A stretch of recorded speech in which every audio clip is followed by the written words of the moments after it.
Inflation, bubble, crisis, printing, Powell go brr. If you haven't seen any of these headlines lately, you might have been living under a rock. Yes, inflation is high, which means you're basically losing money on your savings. In 2021, inflation was 7.5%, which means that if you had $1,000 of savings, you now can only buy 92.5% of the stuff compared to last year. Hi YouTube, it's Yashi, and in today's video, I'm gonna show you where I park my money to protect myself from inflation and even beat it. And yes, it's connected to the blockchain, but not in the way you think, like stuff with Bitcoin. Forget about that. But before we start, please like and subscribe to bless the YouTube algorithm and share this message to as many people as possible. Also, this is not financial advice. This is simply me reporting my own experiences and my own opinion with the tests I do around. Always do your research and talk to actual professionals when it comes to investing. In 2009, an anonymous person self-proclaimed as Satoshi Nakamoto founded the famous Bitcoin that made so many people billionaires. Soon after, many other projects came up with new value propositions, new ideas, and new solutions to different world problems. All these projects had also the goal to become widely accepted currency, but they all had two major problems. Number one, volatility. To be accepted as a currency, there has to be some kind of stability for a currency. People have always to see it as a stable thing. For example, the dollar is always a dollar. Although there is inflation that has been eroding its value little by little throughout the years, a dollar is still a dollar. Even though last year we lost 7.5% of the value of it, it still remained pretty stable. I mean, it didn't gain 100% of its value and then lost 50% of it to then go back to 100% like Bitcoin did, right? If that would be the case, we will be seeing prices of groceries going up and down every single day, which will be a little confusing for everyday consumers. Number two, acceptance. Although Bitcoin and other currencies are being accepted more and more as a means of payment by companies, it's still not enough, meaning that in most cases, if you want to use crypto to buy stuff, you still have to sell it into US dollar and then use US dollar from those cryptocurrencies to buy stuff. This is exactly what exchanges like Crypto.com are trying to resolve with the Crypto.com card, where whenever you use it, it sells some crypto into US dollar so that you can use the US dollar to buy stuff. Blockchain projects started to understand and accept the status quo. So while they're working on increasing the acceptance of crypto in everyday world, they also brought the status quo to the blockchain by taking some currencies like a US dollar straight on the blockchain and tokenizing them. We call this tokenized real money stablecoins. I recently posted this video about stablecoins, but in short,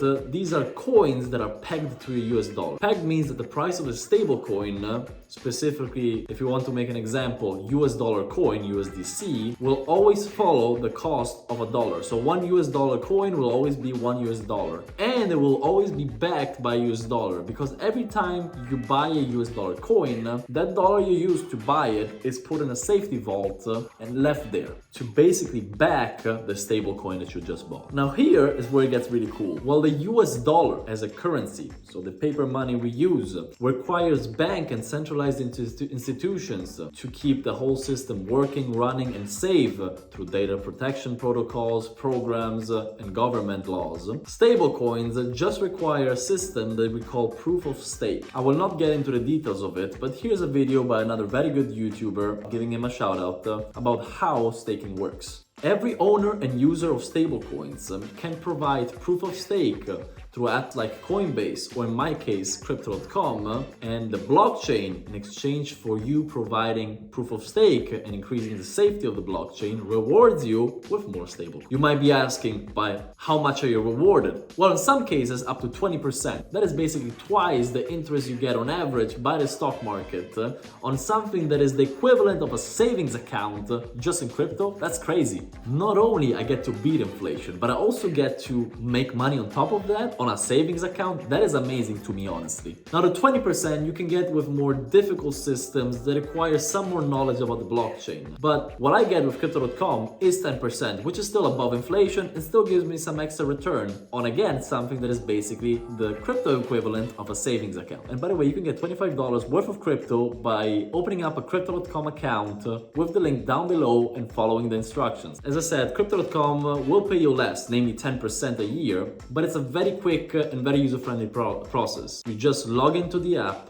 buy the stable coin you want to stake, in my case USDC, then you go on the crypto earn section, Select the stable coin that you want to stake, select the amount of time you want to stake it for. The more you keep it locked into the staking pool, the more interest you will get. 3 months is the maximum, so you will have that money that you staked available in 3 months, which is honestly pretty quick, and you basically start earning. The USDC, or the stable coin that you earn, will be sent directly into your crypto wallet, which basically means that the currency you're earning can be used immediately. And here's exactly what I do. On top of staking my USDC, I also ordered a crypto.com card. And what I basically do is the earnings that I get from staking that go into my crypto wallet, I move straight into my crypto.com card so I can use that earnings straight for everyday purchases. I don't have a lot of money staked, so I use it for little purchases like a cup of coffee, a little drink, etc, etc. But I'm actually using my earned crypto for everyday purchases, which to me is fantastic, especially